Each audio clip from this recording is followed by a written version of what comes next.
NSU News. I'm Tabby Talbot. And I'm Caleb Buetzler. Today's top story is one for the history books. Here's Bradley Dang with more on that.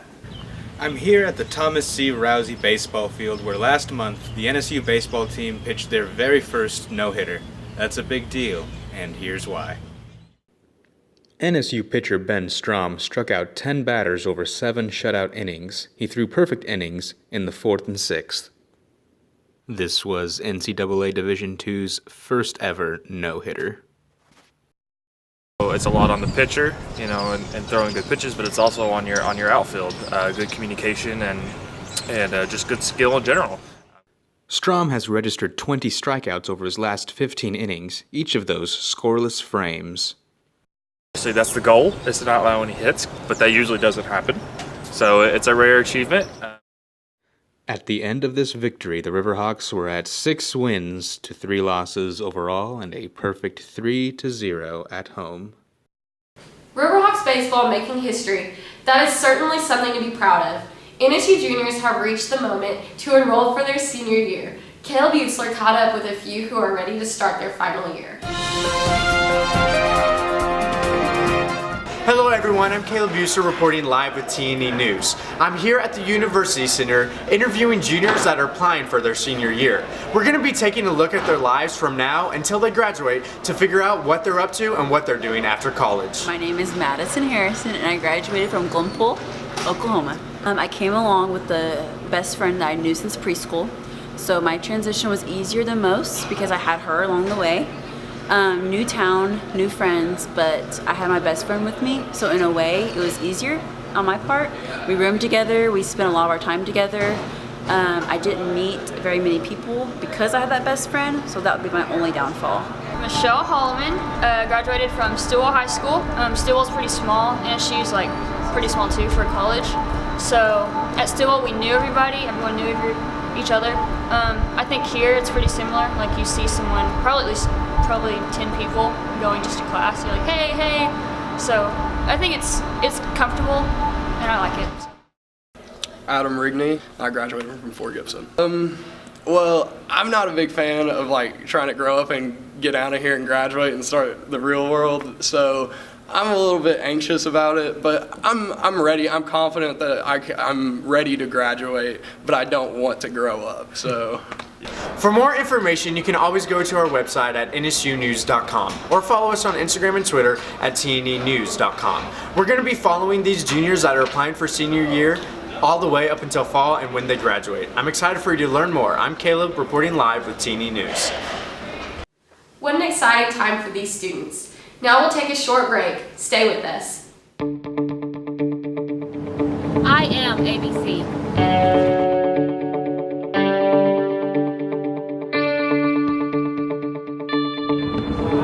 I am Impressions Dance Company.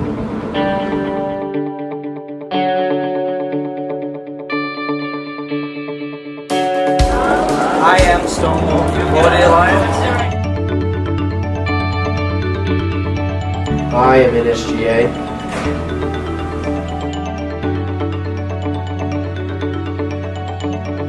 I am NSU Singers.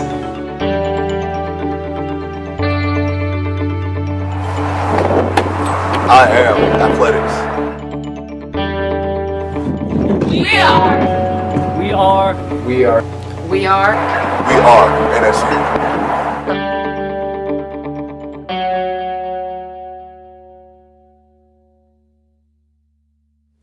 Welcome back to NSU News. Spring is here and in Oklahoma, we are no stranger to severe weather. That's right, and our own meteorologist Nick Sheedy has all the tips for staying safe when the weather turns dangerous. I'm standing outside a seminary hall where spring weather is in full effect, and in Oklahoma, spring weather often brings tornadoes. For those who don't know, tornadoes are a very common occurrence in Oklahoma. Oklahoma is located in an area known as Tornado Alley, which includes states such as Texas, Kansas, Nebraska, and of course, Oklahoma. Tornado wind speeds can reach over 296 miles an hour and can appear almost instantly. I talked to Angela Washington, who is an RA on campus for Seminary Suites, and this is what she had to say on what to do in the event of a tornado. If you live over here in Seminary Suites, the first place you should go is the first floor suites. So just anyone that lives on the ground level floor, you'll just knock on their door and they should let you in. Whenever we have tornado watches or actual warnings, we'll usually first tell them that there's a tornado in the area, there's a possibility that there's one in the area. Once there actually is one in the area though, we'll ask them to make their way towards their safe places, but we'll never force them to go, it's only if they want to. If you don't live in the suite, you can go to the underground, or I think you can also go to the event center. In the event of a tornado, use common sense, immediately seek shelter, and don't go out chasing naders. This is Nick Sheedy with NSU News. In preparation for spring break, Greek Life held a safety educational event. Tabby caught up with some of the students who organized the event and has a story for us. Tabby? It's midterms week here at NSU, and that means that spring break is right around the corner. Whether you're going to the beach or the mountains, something that is very important is staying safe.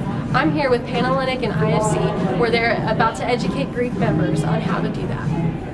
I kind of want to show people that Greek life is very responsible, and yes, we're going to go on spring break, but we're going to be responsible about it, and we're going to learn these tips from Sarah, she's awesome, and we're going to use them in life and show people how responsible we are.